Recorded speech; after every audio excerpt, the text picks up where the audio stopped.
Yeah. So upcoming Friday nights, me and the degenerate boys that we are, we're coming back with the betting show. You look at the way he bounces off tacklers, the way that he keeps his eyes downfield, his vision, his ability to find holes, his pass catching ability, right? Because he had. In my lifetime, I'd put him at probably around the 2 area, with again the only other person up there being King Rippy. Anthony Richardson or Caleb Williams at the 111. Yeah. So just hit us.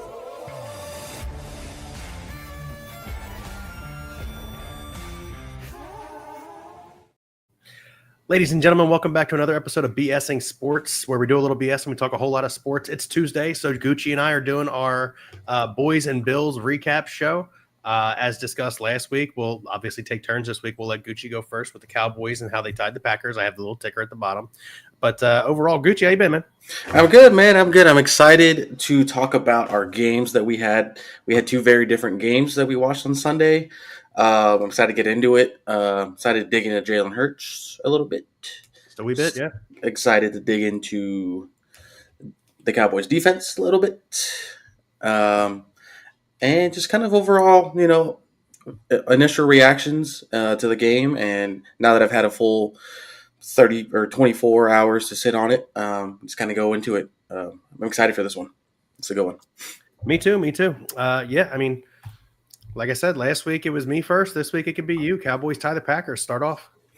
Yeah. So my first segment I want to get into would be, yeah. Thanks, True Six King. Yeah, they allowed 40 points. Yeah. We'll get into it. My first segment I want to get into is how Dak played and how he showed how he has been criminally underrated for the last 5 seasons that he's been playing, fully healthy, of course. He threw for over 300 yards again. It just perfect timed throws. It got him out in the first 2 seconds of the ball being snapped. They were just picture perfect balls that you want your quarterback throwing on money downs in key moments of the game to kind of keep drives going. I kind of saw a couple breakdowns, all 22 shots yesterday of Dak kind of commanding the pre-snap and how he wins pre-snap against the Packers. Yeah, that is true. That is true, Hawkins. Like, this is probably like the one time I've ever agreed with Hawkins. Yeah, if you remember last week, I mean, I went in saying we're getting blown up by 20 plus. You did, and, yeah. I was super shocked that we were in that game. Granted, the first quarter did not look like it was going to be like that. The final score after the first quarter was like 13-2. The blocked extra point really kind of kicked things off for the boys. So early on, I mean, it looked like I was going to be correct. 13-2, defense can't stop anything. Offense is slow to get going. I was, a lot of Cowboy Nation didn't really have a lot of faith in that game until that, momentum swing happened. Which in games like that where you're heavy underdogs, you need something crazy to happen.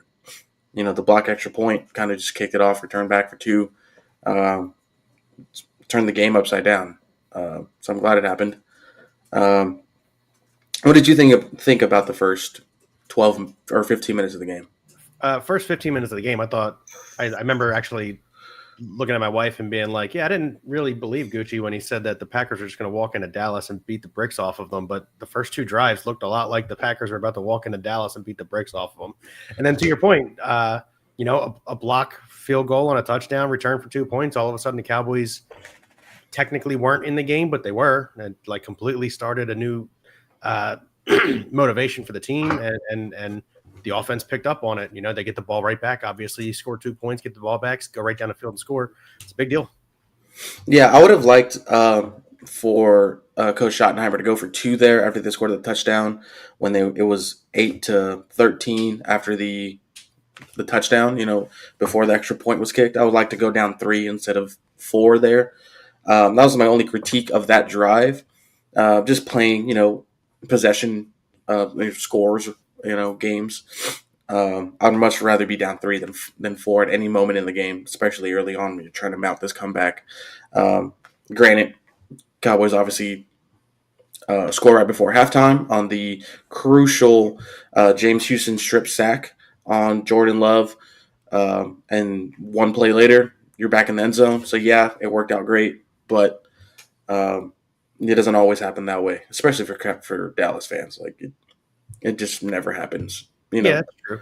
I think, and I mean, I'm not that the Cowboys used it a ton in this game. However, teams like you guys and the Jaguars, and I guess the Eagles to an extent, because Elliott's been really good from 50 plus this year. You only got to go 20 yards to get points now. Like you're getting the ball to 35. You don't got to go it. You got to get 20 yards, 2 first downs. And all of a sudden you're in field goal range to get some points. So basically, if you're not, and we'll get into this with the Eagles, if you're not turning the football over, which Dak, to his credit, no turnovers in this game, you're gonna be scoring points on just about every single drive. And again, not that they really relied on it a ton. I mean, well, they did in overtime.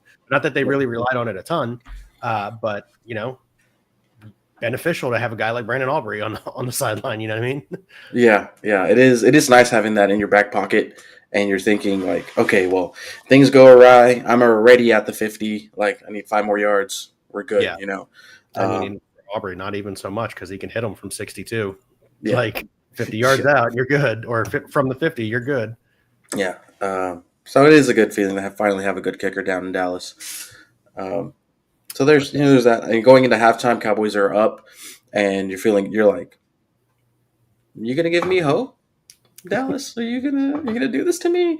And any sensible Cowboys fan is still looking at that game at halftime and being like, okay, how do we screw this up? How do we lose this game? It started.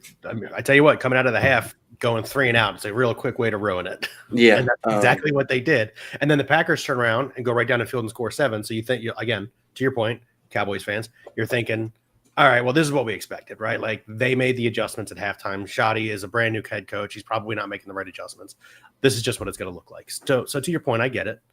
Yeah. And my initial reaction last week, to this game before it even happened, was, I think, to me, completely valid. As Cowboys fans, we've seen this story happen over and over again. You're crazy underdogs, and you're not even going to come close to winning a big game like this. So the fact that this ended up in a tie, like, stings, but doesn't hurt as much as what we're used to, going into these big games as Cowboys fans. It is easier for the media to be like, oh, there's Dallas again laying an egg on live TV against a good team. So it's like good and bad that we tied. What I have loved to win, of course. Obviously, who doesn't like winning? Tying's better than losing. That is true. Let's get into your first topic, because we've mentioned Dak Prescott a whole bunch already. So let's get right into it, right? Yeah. So the segment's called Dak's Return Fire. Dak's been under the hot seat for a couple of seasons now. Everyone calling him overrated, overpaid, $60+ million a year. So obviously people are going to hate him. Plus he's got the star on the helmet. Will love a loss. Yeah, of course he would have, Hawkins. Dak is playing, to me, top 5 quarterback in the league this year. You look at his numbers, you look at his production, you look at what he adds to the team.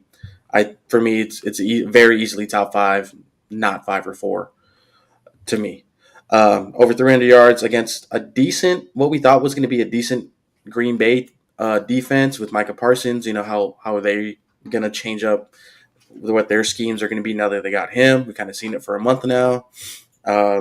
They have a really good young linebacker core. I think Rashawn Gary is in like top 3 or 4 in the league for sacks so far, and he had none last game. The expectations for this Packers team before they played. Hey, it's a good thing we're talking about week 4 and not week 18. We'll get there. We got all year. Yeah, we do. So, going into this game, everyone kind of had the Packers. It was written off, like Packers are winning this game. It's not going to be close. That's why Vegas showed it, 7-point spread. You expect this to not be close at all. So this is Dak's return fire. He's like, look, man, I can sit in here in this pocket and I can pick apart your cover 6 defense that you showed against Cleveland the week before and just find these hole shots that the excuse me, George Pickens is always open, and I can manipulate your zones that you're playing because for some reason their secondary loves being in zone, and Dak will kill zone on any given day because he's a I really believe most NFL quarterbacks are going to beat zone. yeah. And there is a specific moment in like the getting down to the nitty gritty fourth quarter end of the game where Dak's trying to call a play. Everyone's lined up. You got three receivers on your right, one at the bottom of your screen, and a running back. He's got some play called up. Sees 7-man on the line. He's like, hey, we're gonna go to this play. I'm gonna go to a man beater because obviously you got man on the outsides against the receivers. If you got 7 guys in the box, they're like, hey, we're gonna go to this. Packers back up their linebackers, and their outside linebacker also looks kind of shades out. Dak's like, hey, change to a change. We're going to do this. And it's a crucial 3rd and 5 to keep the drive going, to take the lead in the fourth quarter. It ends up being the eventual touchdown of George Pickens. But just things like that you don't really see out of Dak Prescott in the previous seasons. And just his growth as kind of a person that's able to win pre-snap. And that's kind of what kept us in this game and potentially almost won us this game. So that's why I say return fire, 3 touchdowns, no interceptions, ran one in, over 300-something yards. Again, I think he's number 1 or 2 for total yards. I think he's first in the league right now for total yards because that game he had against the Giants, and then he followed it up with this one. Yeah. So he's put together 2 back-to-back really good offensive showings. The big one that everyone in the nation's been talking about is hold that thought. To Ryan's credit, yes, if you're watching and you haven't hit like button, please hit like. If you're watching on anything other than YouTube, please switch over to YouTube. We'd appreciate that. And hit the like and follow button there as well. Thank you so much. Subscribes help as well. Thank you. So the big storyline going into this game obviously is the Parsons redux back to. I was tired of hearing about that by like the first 3 minutes. It was ridiculous. And being in Texas, that's all you see the week before, 2 weeks before even, is just Micah's coming back. Micah's coming back. Green Bay's started out 2-0, and it's all you ever hear is Jerry Jones got fleeced. Oh my God, dude, leave it alone. Like I said last week, that I think that's a very much of a you got to wait and see kind of trade. But we'll go ahead for sure. But Micah, if you look at his PFF grade, I think he was the best rated PFF person on the field with a 93 point something, whatever. But if you watch the game, Micah had 8 pressures, 1 eventual sack, which actually it was a sack for 0 yards because Dak made it back to the line of scrimmage, trying to scramble for the touchdown.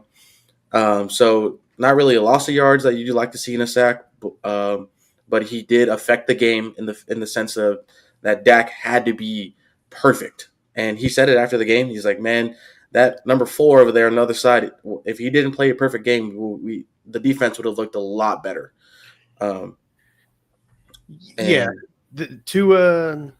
Dak Prescott, because he was getting the ball out quick, but to Brian Schottenheimer's much credit, they schemed around. Anytime Micah Parsons was on the left side, they went to the right side. Anytime he was on the right side, they went to the left side. And they made sure that Dak was bootlegging every time the opposite direction.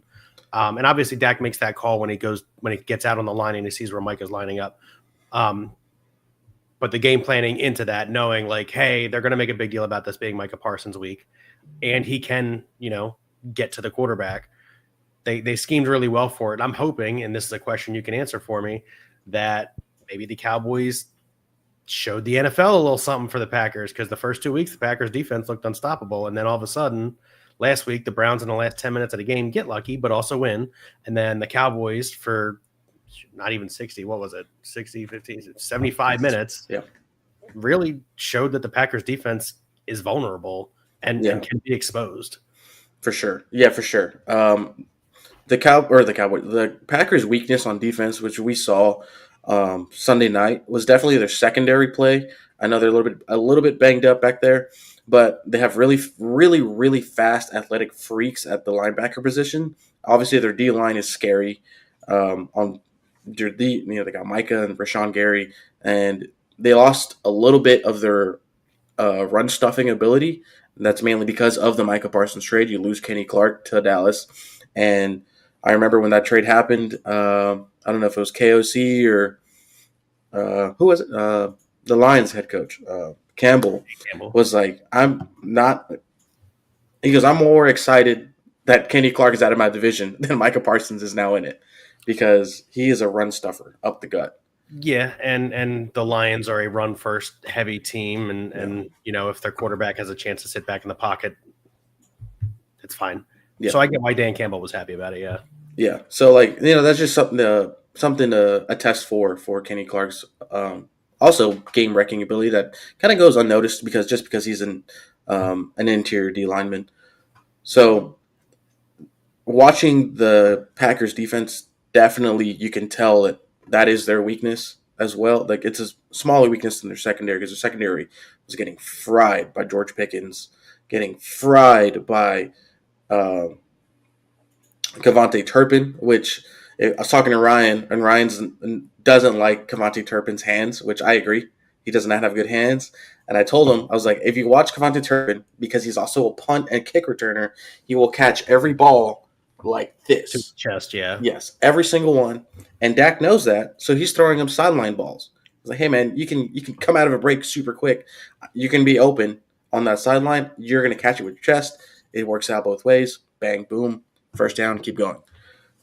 But yeah, going back to the Packers defense, the Shoddy kind of set it up early, which Javonte Williams is having an amazing year by everyone's standards. Everyone kind of also wrote him off when they signed him this year.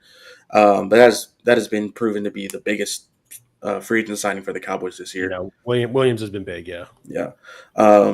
So Shoddy set it up early with runs up the middle. Both left and right sides, Dak calling it, as in real time as it's happening, and kind of just, weakening right up the gut, and then you hit him with the bootleg to the opposite side of Micah Parsons. Your offense is booming at that point. And it gets into the next segment I want to talk about is depth test. Cowboys were without a lot of key players. You're without CeeDee Lamb, your wide receiver 1. You're without Tyler Booker, your rookie number 12 overall pick in last year's draft. You're without your starting center and Cooper Beebe. So you got backup center and right guard. It's Cooper Beebe. Is it Cooper? That's my bad. I thought it was Tanner. Go ahead, continue. My bad. Yeah, that's my bad. You're good.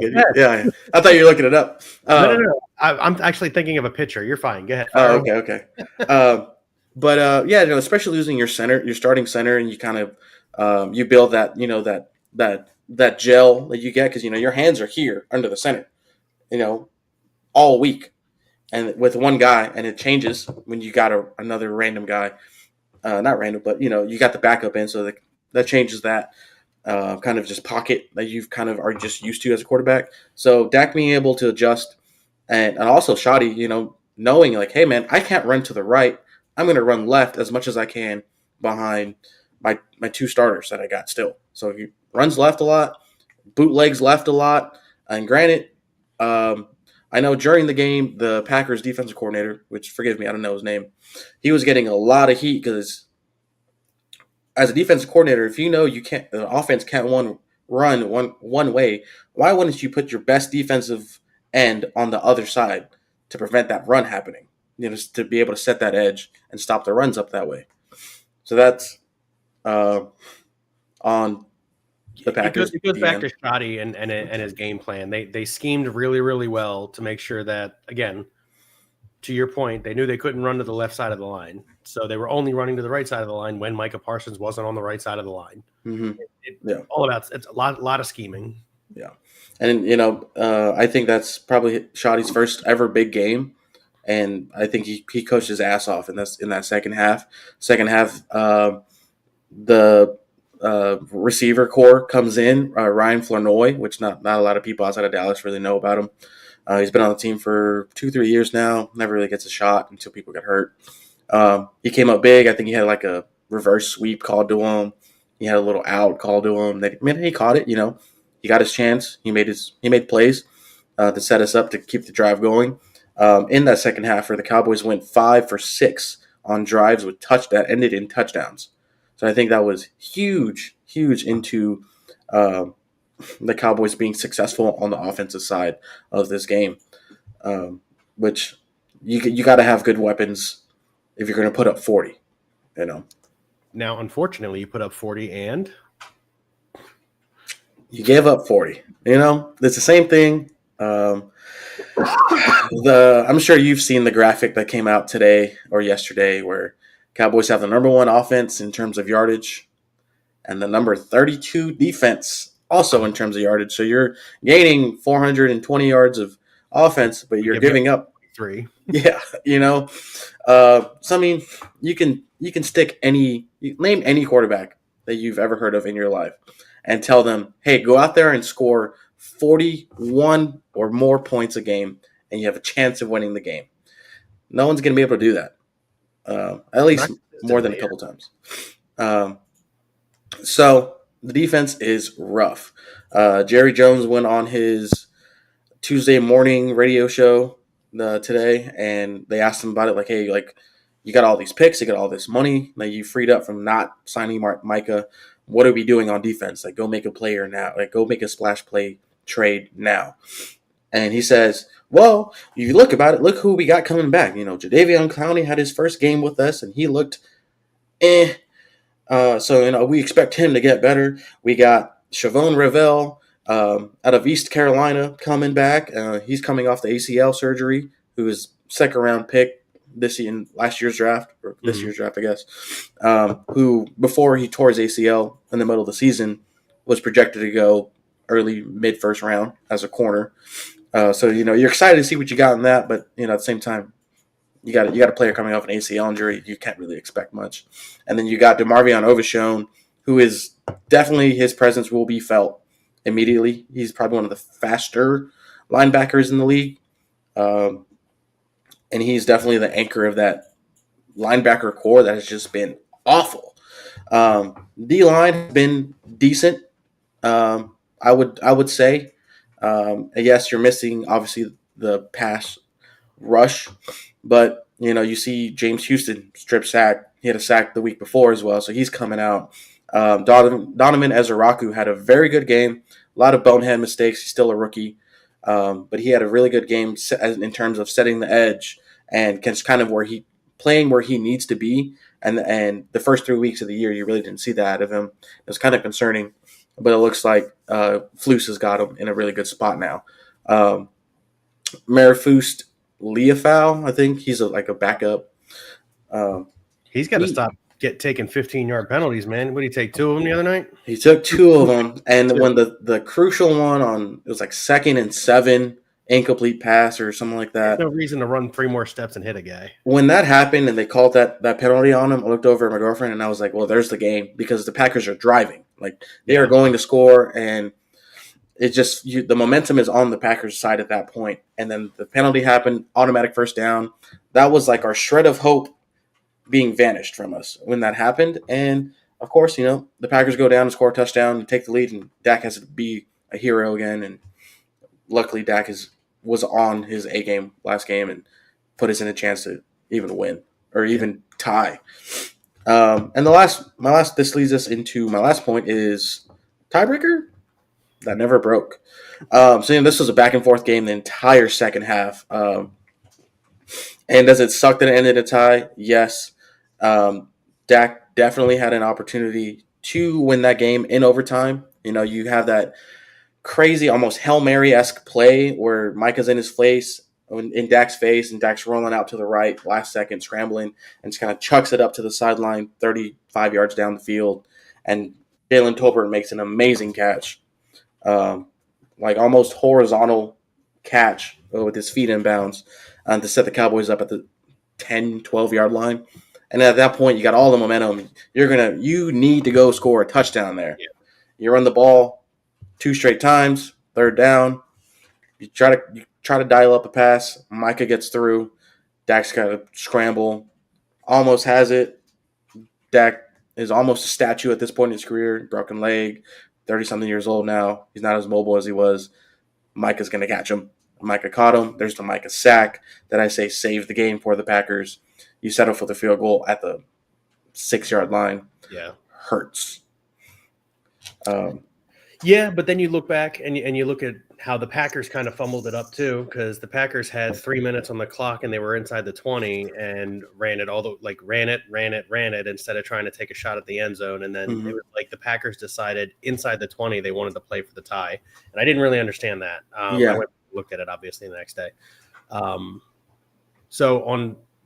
The Packers got lucky on two senses, right? Micah stops a game-winning touchdown run by Dak, and then mismanagement. Yeah, that management there was just not good by Matt LaFleur and the Packers. But dude, great recap of the game, man. Yeah, thanks. Sorry, I went a little bit overboard, but it was just one of those games where you got to go into it. So much happened. Cool. Gotta talk about it. Let's get to the Birds, though. My team here, Philadelphia Eagles, they hold off the Tampa Bay Buccaneers 31-25.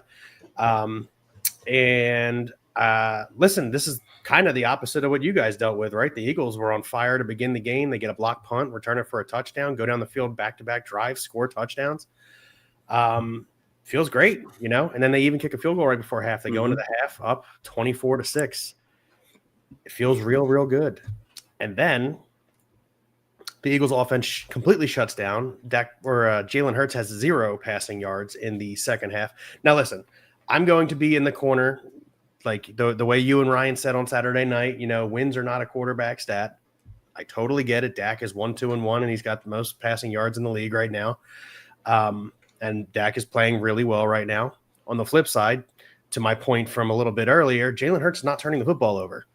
He's just methodically, very slowly moving down the field or giving the ball back on punts and stuff.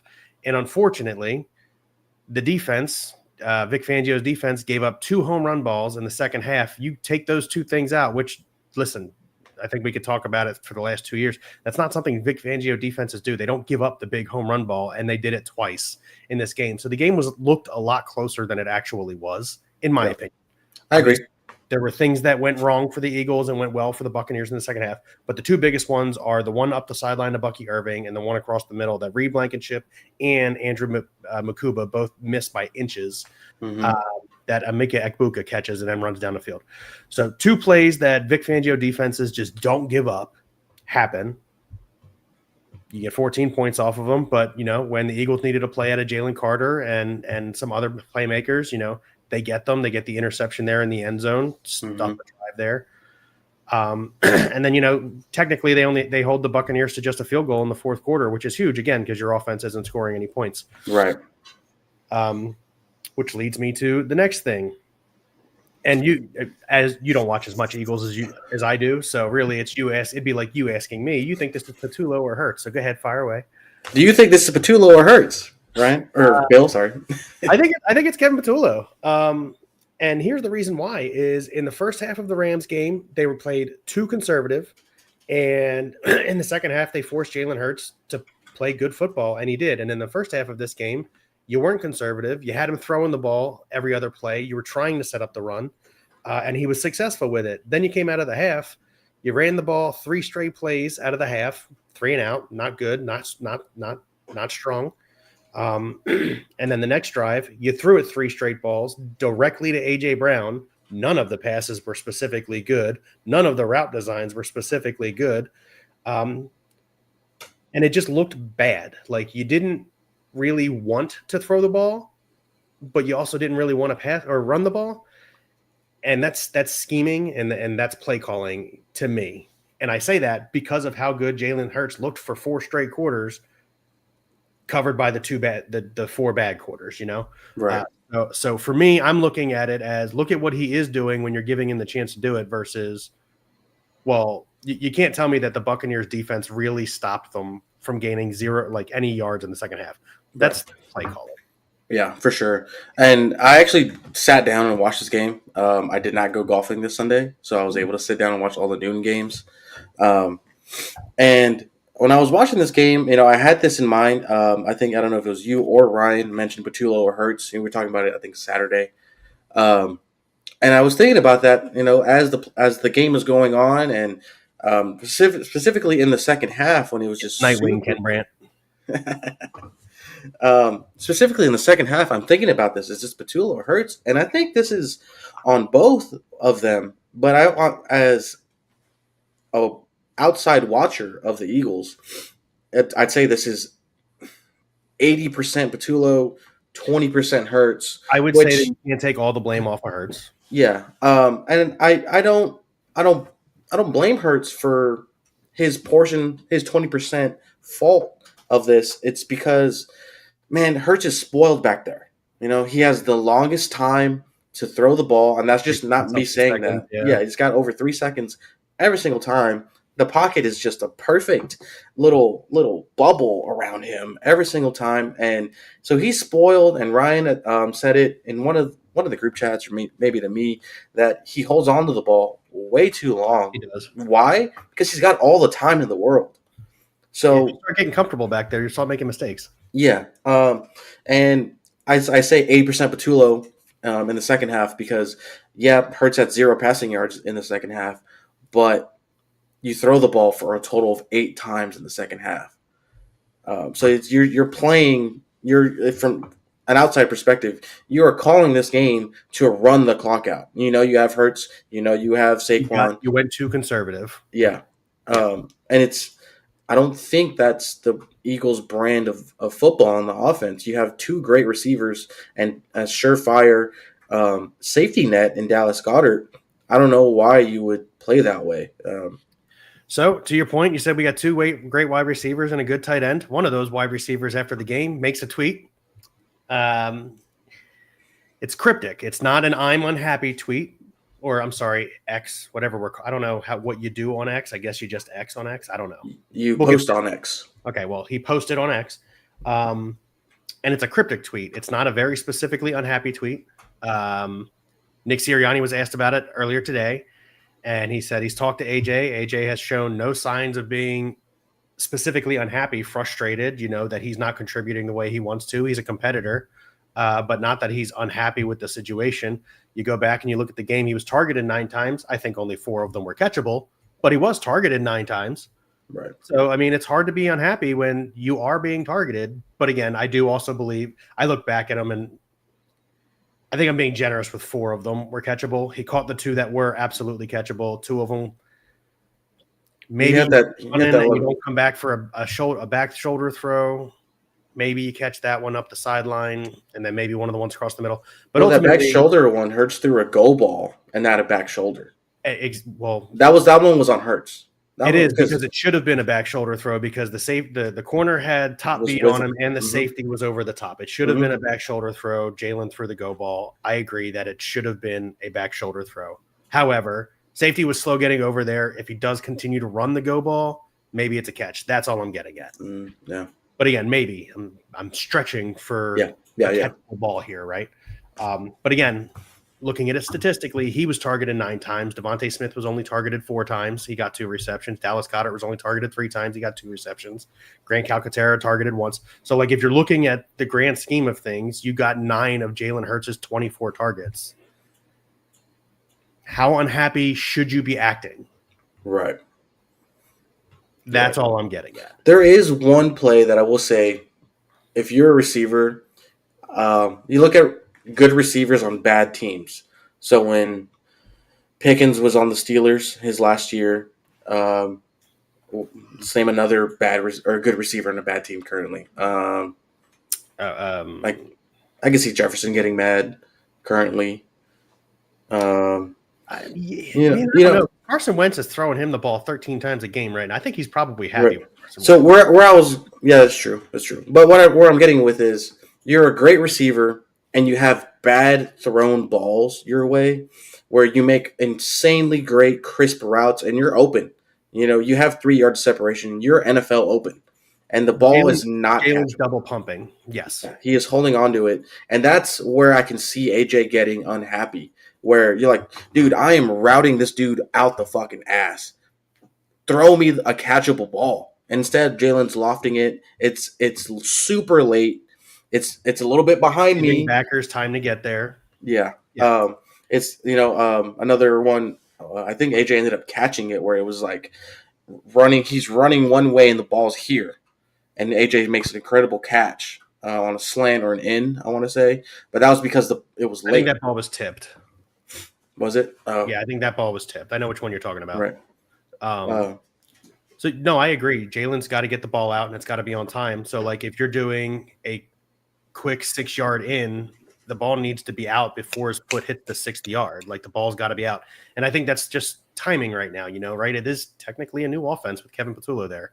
I think it's a timing thing. Now, is it a timing? Should it be a timing thing between Jalen Hurts and A.J. Brown? Probably not. Should it be a timing thing with Jalen Hurts and Devontae Smith? Probably not. Dallas Goedert? Probably not. Even Saquon Barkley on these running back to the flat things.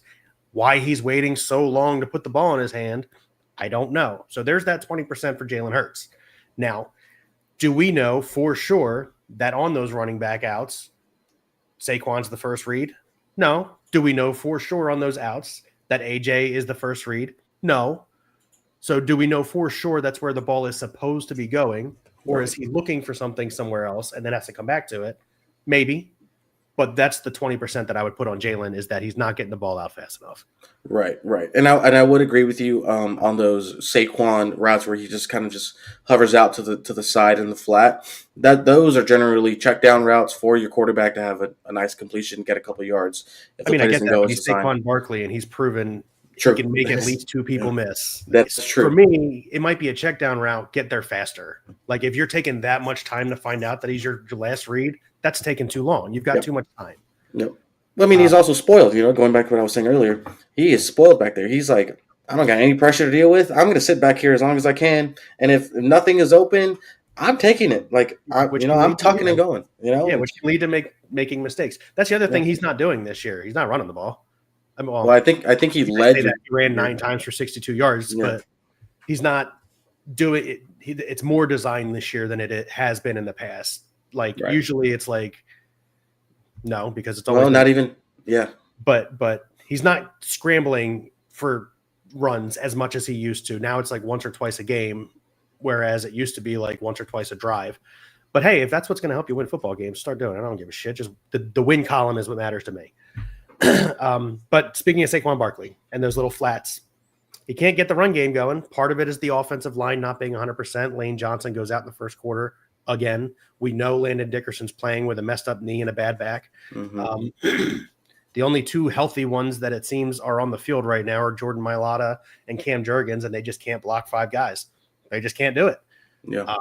So part of it, Saquon fatigue, 2,300 all-purpose yards last year. They ran him into the ground. There's a reason they brought A.J. Dillon, and there's a reason that they still have Will Shipley and still brought in Tank Bigsby. Like, there's reasons there are 4 other running backs on the roster.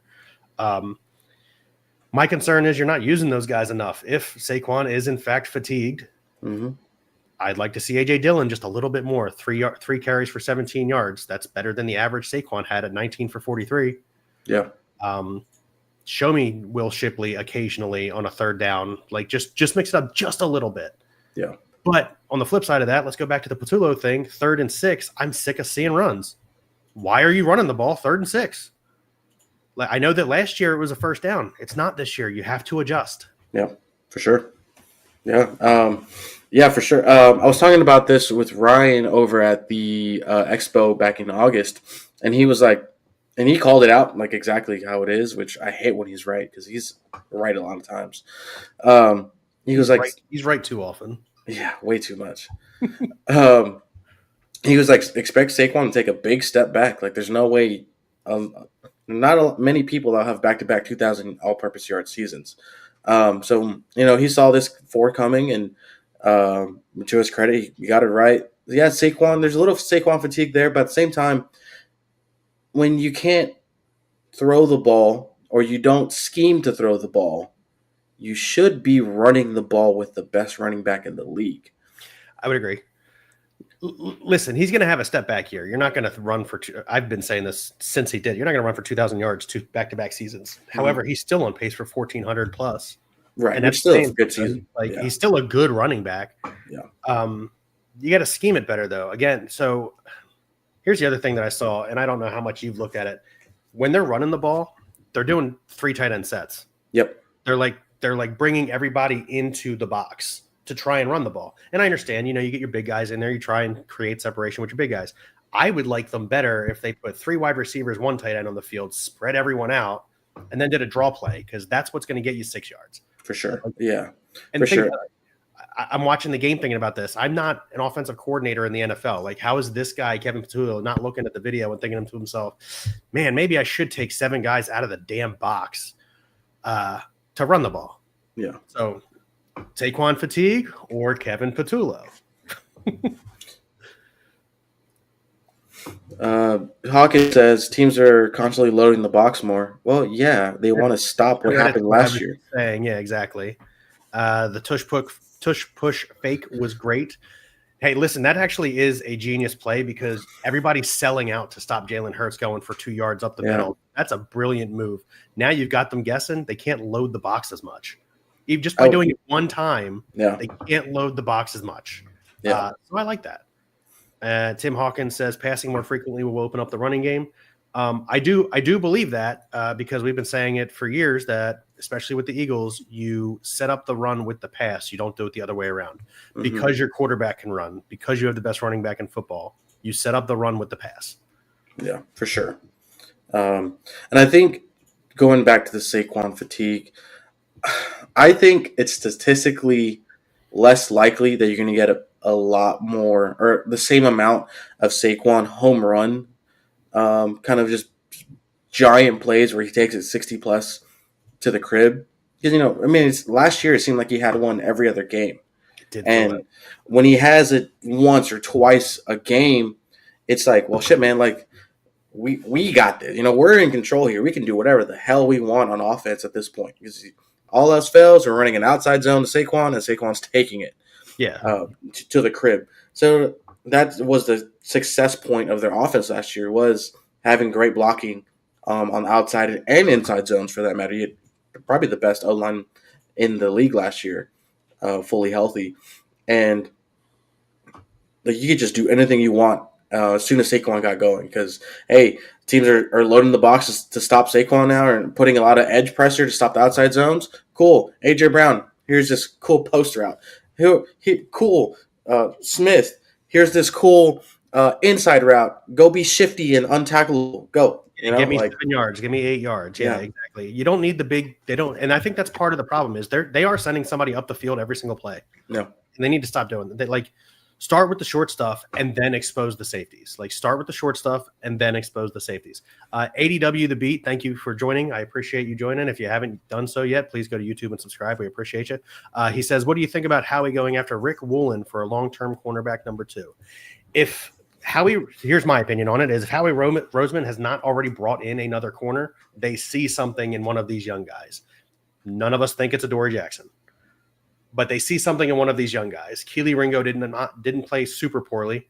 You're talking, again, the 2 broken plays that gave up the large touchdown passes. One of them was Jahad Campbell. He kind of sank in on Baker, and Bucky Irving broke free and goes for 74 yards and a touchdown. And then the Emeka Egbuka touchdown. Andrew Makuba, kind of a broken coverage there because he's playing 2 deep shell, and he didn't stay deep. So it's a broken shell. Reed Blankenship still almost gets there. He doesn't, and unfortunately, it's a long touchdown. But you take those 2 plays out of the game, and you're talking it's a 31-10 game, 31-12 game, and nobody's questioning anything about our corners right now. Yeah. It's very specifically because of those 2 deep shots that happened that everybody's looking at like, oh, well, it was only a 6-point game. It wasn't real. I mean, it was, but it wasn't really a 6-point game. So no, I don't think Howie Roseman has any interest in going to get Rick Woolen. That's just my opinion on it. Kenny Brandt says also, correct me if I'm wrong. Yeah. I don't think the Eagles run a ton of cover 3. Correct me if I'm wrong. But Tyreek Woolen is only built for cover 3. That's the reason why the Seahawks are frustrated with it right now. Yeah. No, the Eagles don't run cover 3 almost ever. They to Vic Fangio's credit, he moves the safeties in the slot corner around a ton. And I mean, I don't ever think they should move Cooper DeJean out of the slot because I think he's the best slot corner in football, and I don't even think it's close. So Cooper DeJean obviously stays in the slot. You got a QB1 in Quinyon Mitchell, and that's already better than a lot of teams have. So I think Andrew Makuba will be playing that shade guy on the opposite side, and Reed Blankenship will continue to do what he's doing as a free safety. And when you look at it, Reed does kind of look like a free safety, not like one of those stack safeties that the NFL has kind of transformed them into. Reed Blankenship looks like an actual free safety. And I like the way Vic Fangio schemes him inside the box, outside the box, and he's a sure tackler. That's one of the things I love about Reed Blankenship. When he gets his hands on you, most of the time you're going down. Right. ADW says he questions Ringo and his tackling. I do too. But he's still young. He's only in his second season or third season. The Third, 1 year with an injury, so it didn't really count. So second actual season playing. So yeah, but he's still young. So, things can be adjusted and fixed there. But I mean, but like you can live with that though. And Quinyon Mitchell, you're already better off than most teams. Like how much more can we really ask for Howie Roseman to do? Yeah, you can live with having a bad CB2 when the rest of your secondary is good. Yeah, not to mention Jihad Campbell looks like the best.